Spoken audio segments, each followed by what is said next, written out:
Hello and welcome to a video about the box method and FOIL.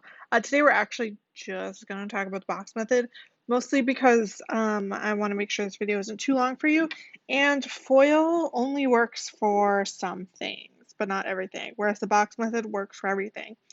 Notice on this page there's tons of places for you to type, so go ahead and type in there while I am explaining. Again, pause my video, type in whatever you need, start when you're ready to go. All right, so we are looking at example 1, x minus 5 times 2x minus 9. So the first thing we're going to do is set up the box. So in order to set up our box, we're going to look at how many terms each thing has. Remember, the terms are like its parts. So notice this one has 1, 2 terms. And I notice that this one here also has 1, 2 terms. That means that I'm going to set up a box that's a 2 by 2.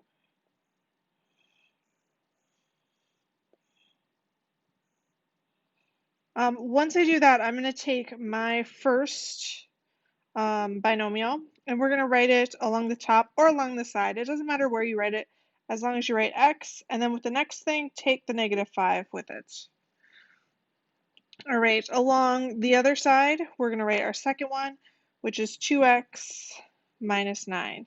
Now again, you could flip-flop these two things, and you'd still be able to solve the problem as long as the terms on the side are together up here and the terms on the top are together there in parentheses. I'm just going to undo some of my drawings. All right, from here we're going to multiply. Remember, when I multiply, there's a sneaky little 1 in front of my x. So at first I'm going to do 2x times 1x. When I do that, I'm doing 2 times 1 gives me 2. X times x, remember there's a sneaky little 1 here, and I add my exponents. So I really have x squared. After that, I'm going to do 2x times -5. Again, I'm doing 2 times -5, which is -10, and then we just have 1x. All right, then we're going to do the bottom. On the bottom, I see -9, so I'm going to do -9 times x. Remember, we're really doing like -9 times that 1 out front, which would give me -9x. And then we're going to do -9 times -5, which would give me a positive 45. Now from here, we need to combine our like terms. So we're looking for things that look the same. The first thing I notice is we have 2x squared. So I'm going to write that down. There's nothing else that goes with it. Notice none of my other like parts have an x squared. But I do notice I have 2 that have x's, these 2 here. So I'm going to end up doing -10x minus 9x, which will give me a -19x. And then last but not least, we have our plus 45. That means that this would be my final answer, 2x squared minus 19x plus 45. I do like to circle like all my parts in my box. That way I know everything is sort of accounted for and everything is a part of my final answer. All right, the next one we're doing example 2, 2m plus 3, or plus 5, excuse me, times 3m squared minus 4m plus 2. I noticed that my first part has 2 parts. My second one has 3, so I'm going to need to do a 2 by 3. So that means I need 2 rows, 3 columns, or vice versa. Doesn't really matter. So what I mean is I could make my picture like this. I could also make it like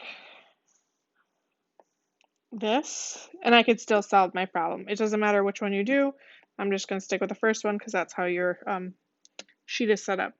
So along the left side, we're going to put 2m plus 5. Make sure you take the plus with the 5. Along the top, we need our 3 parts. So the first one's 3m squared, this part here. Then we have -4m. And then we have plus 2 as the third one.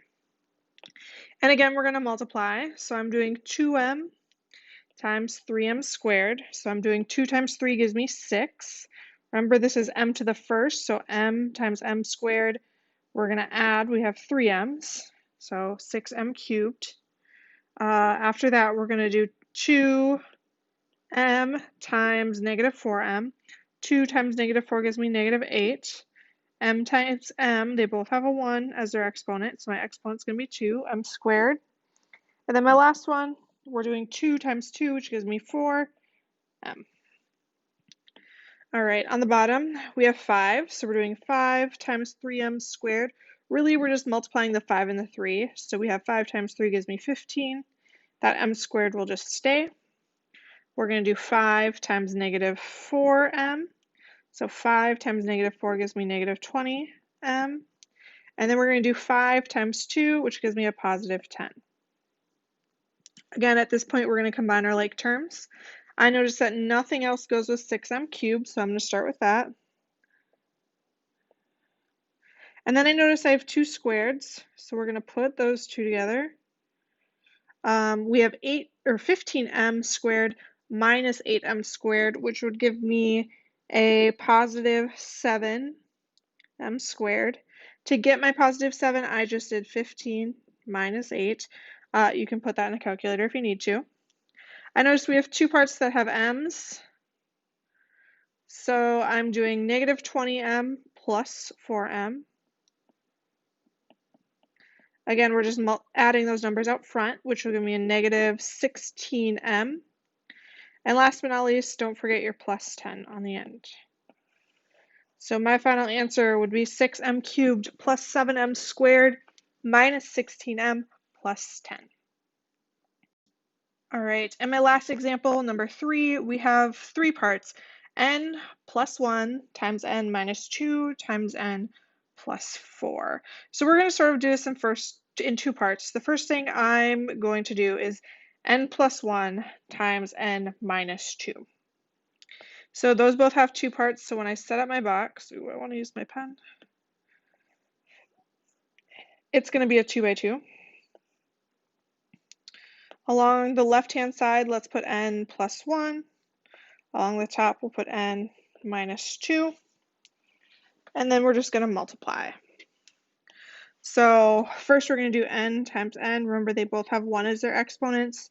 We add our exponents and we get n squared. If I do n times negative 2, I get negative 2n.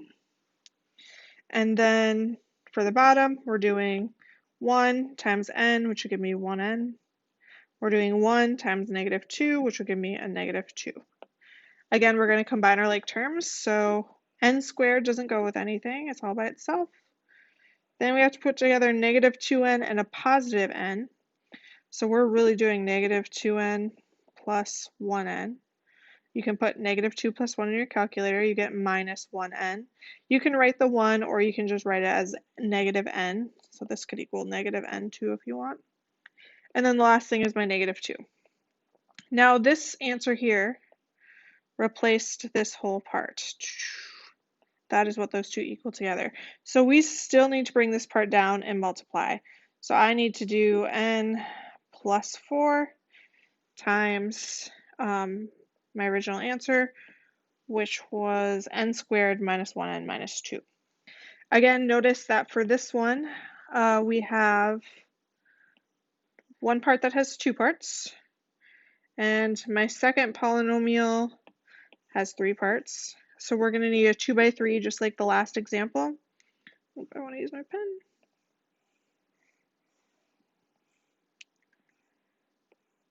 Again, along the side, we're going to put the binomial n plus 2, n plus 4, excuse me. And along the top, we're going to put n squared minus 1n minus 2. And then we're going to go ahead and multiply. So first, I'm going to do n times n squared.